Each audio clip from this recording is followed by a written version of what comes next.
اعوذ باللہ من الشیطان الرجیم بسم اللہ الرحمن الرحیم وبہ نستعین وہو خیر ناصر ومعین وصلی اللہ علی سیدنا محمد وآلہ الطاہرین اما بعد فقد قال فإن قیل کلامہ تعالی حادث ام قدیم فالجواب حادث غیر قدیم فإن قیل ما الدلیل علی ذلك فالجواب الدلیل علی ذلك من جهة العقل والنقل اما من جهة العقل فلأن الكلام مركب من الحروف المتتالية التي يعدم بعضها ببعض ويسبق بعضها بعضا فيكون حادثا.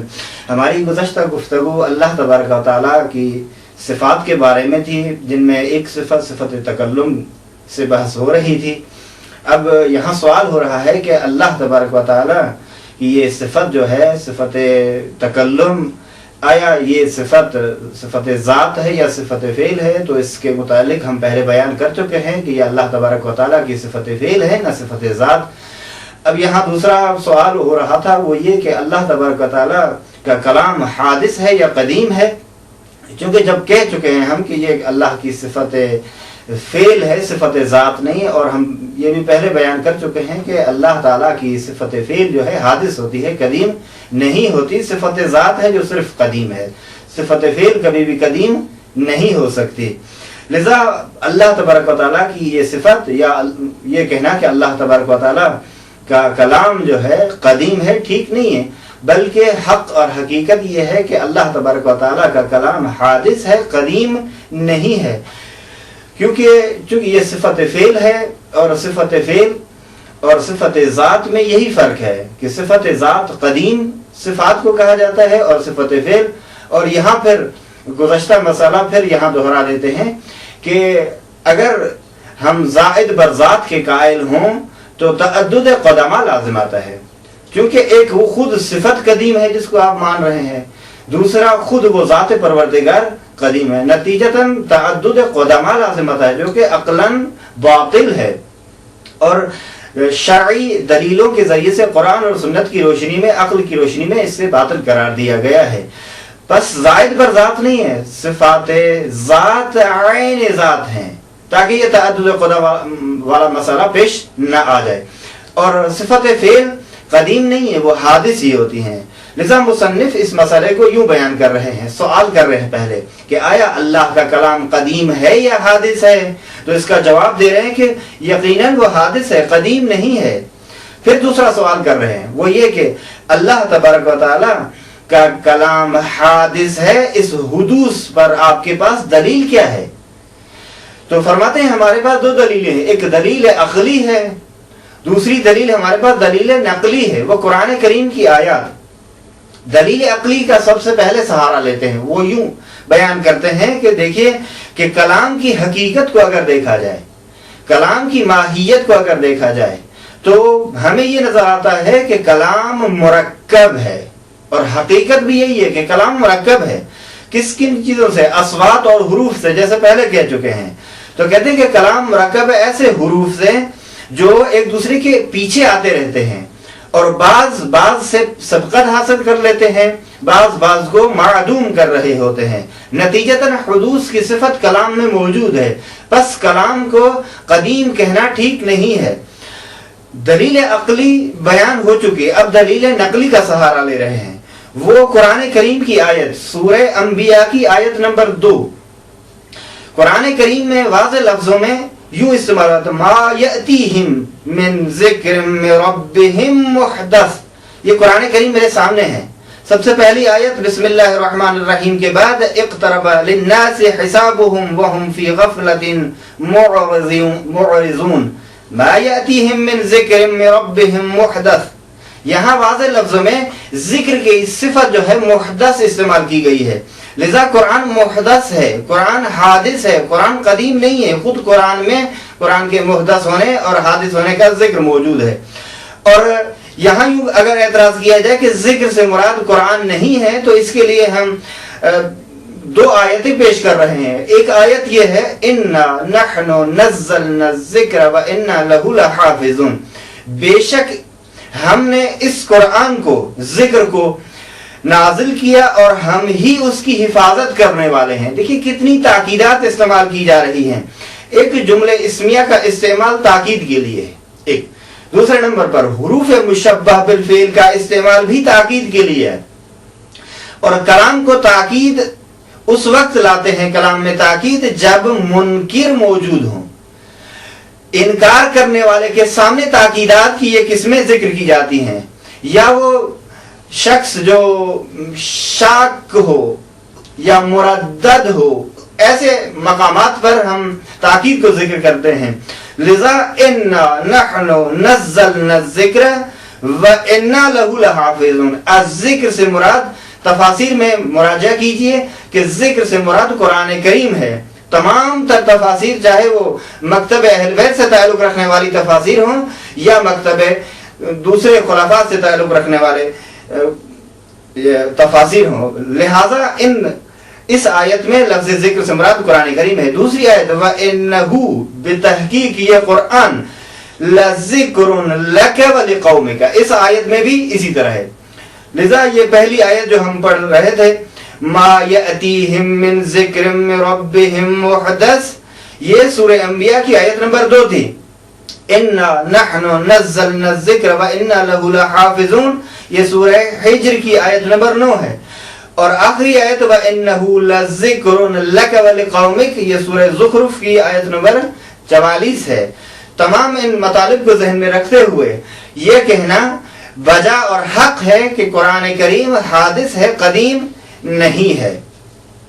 اب یہاں ایک اور سوال ہو رہا ہے، وہ یہ ہے کہ فَإِنْ قِيلَ موجد الحوادث قدیم موجد الحوادث واحد لا شریک له ام لا. یہاں سے بحث جو ہے صفات جمال کی بات ختم ہو چکی ہے، اب صفات جلال سے بحث ہو رہی ہے. پہلا سوال یہ ہے کہ آیا اللہ واحد ہے، خالق کائنات واحد ہے، یا اس کا کوئی شریک ہے؟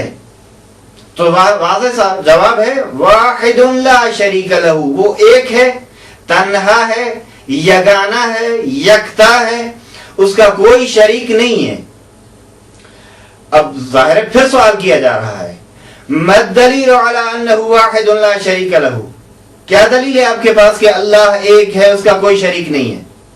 جواب اس کا یہ ہے کہ الدلیل علی ذلک من العقل والنقل، یعنی ہمارے پاس ادلہ عقلیہ بھی ہے اس مطلب کو ثابت کرنے کے لیے، ادلہ نقلیہ بھی ہے اس مطلب کو ثابت کرنے کے لیے کہ اللہ واحد لا شریک لہ.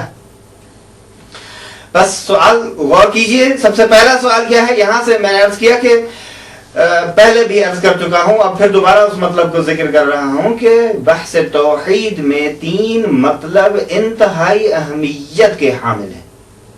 سب سے پہلا مطلب یہ ہے کہ اللہ تبارک و تعالیٰ کا وجود ثابت کرنا، جسے علم کلام کی اصطلاح میں اثبات الصانع کا نام دیا جاتا ہے. یعنی پہلا بحث یہ ہے اس توحید میں کہ وہ ہے یا نہیں ہے. اگر اس کو ثابت کر لیا تو پھر دوسرا سوال ہوگا کہ اس کی صفات کون سی ہیں، کیسی صفات کا مالک ہے. لذا دوسرا بحث یا دوسری جو گفتگو ہے وہ یہ ہوگی کہ اللہ تبارک و تعالی کی صفات کون سی ہیں. تیسرا بحث جو ہے یا تیسرا موضوع یا تیسری گفتگو یہ ہوگی کہ اللہ واحد ہے یا نہیں، وحدانیت پروردگار.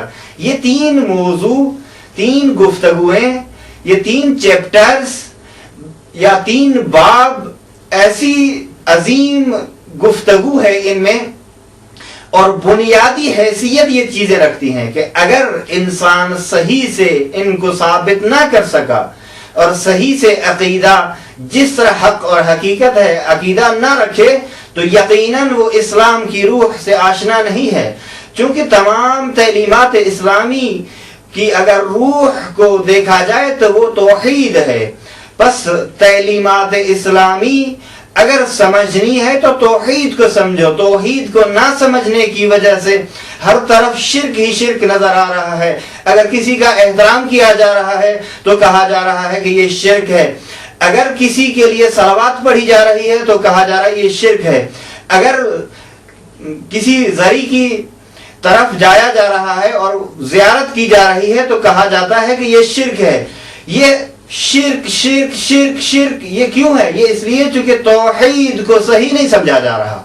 توحید کو صحیح سمجھنے سے اور توحید کی حدود کو سمجھنے سے اپوزٹ والی چیز جو ہے شرک ہے وہ بھی سمجھ میں آ جائے گی. اس لیے چونکہ تعرف الاشیاء باضدادها، اگر توحید کو سمجھ گئے صحیح سے تو شرک واضح ہو جائے گی. لہذا خدا را ان مسائل کو دقت سے دیکھیے اور ان مطالب پہ غور و فکر کیجئے کہ کہیں ایسے نہ ہو کہ ہم توحید کو اپنے ذہن میں یہ سمجھیں کہ ہم صحیح سمجھ چکے ہیں حالانکہ ہم توحید کو صحیح نہ سمجھیں. لذا توحید کے بحث میں یہ 3 مباحث انتہائی اہمیت والے ہیں. تو یہاں جو بحث استعمال کی جا رہی ہے وہ یہ ہے کہ آیا وہ واحد ہے یا نہیں، یعنی وحدانیت آخری بار. باقی پہلے جو 2 مباحث ہیں اس کے متعلق ہم پہلے گفتگو کر چکے ہیں. انشاءاللہ خلاصے کے طور پر آخر میں بھی ان سے بحث کی جائے گی. تو اللہ واحد ہے، اس کا کوئی شریک نہیں ہے، وہ تک و تنہا ہے، یگانہ ہے. دلیل کیا ہے اس مطلب پر؟ 2 دلیلیں ہیں. سب سے پہلے دلیل عقلی. وہ مصنف یوں بیان فرما رہے ہیں کہ اگر اللہ تبارک و تعالیٰ کے ساتھ کوئی اور بھی شریک ہوتا، دوسرا معبود ہوتا، تو یقیناً لم تنع منه نفيه لكونه كذبا منافيا للحكمة لكن الحكيم قد نفاه. تو اللہ کی نفی کرنا کہ کوئی اور شریک نہیں ہے یہ یقیناً جھوٹ بن جاتا. اور ہم دیکھ رہے ہیں کہ یہ معبود جو ہے جسے تمام انبیاء جس کی طرف دعوت دے رہے ہیں سب کے سب کہہ رہے ہیں کہ وہ ہے، اور وہ اللہ جو ہے وہ کہہ رہا ہے کہ کوئی اور شریک نہیں ہے میرا. بس نتیجہ اللہ کی نفی کرنا دلیل ہے اس بات پر کہ وہ نہیں ہے، دوسرا معبود نہیں ہے، دوسرا شریک اللہ کے ساتھ نہیں ہے. اگر یہ بات نہ مانی جائے تو حکیم کو حکیم ماننا صحیح نہیں ہوگا. بس نتیجتاً اگر اللہ کے ساتھ کوئی، چونکہ اللہ حکیم ہے، پہلی بات یہ اللہ حکیم ہے اور حکیم کی ہر بات حکمت سے خالی نہیں ہوتی. جب وہ کہہ رہا ہے کہ شاہد اللہ انہ لا الہ الا ہو، یہ واضح لفظوں میں کہہ رہا ہے، یا قرآن کریم کی متعدد مقامات پر یہ وحدانیت کا خود اللہ تبارک و تعالی ذکر کر رہا ہے. بس چونکہ وہ حکیم ہے اور اس کی ہر بات حکمت سے خالی نہیں ہوتی، کوئی بات بھی حکمت سے خالی نہیں ہوتی. اللہ کہہ رہا ہے کہ کوئی معبود نہیں ہے میرے ساتھ، کوئی شریک نہیں ہے.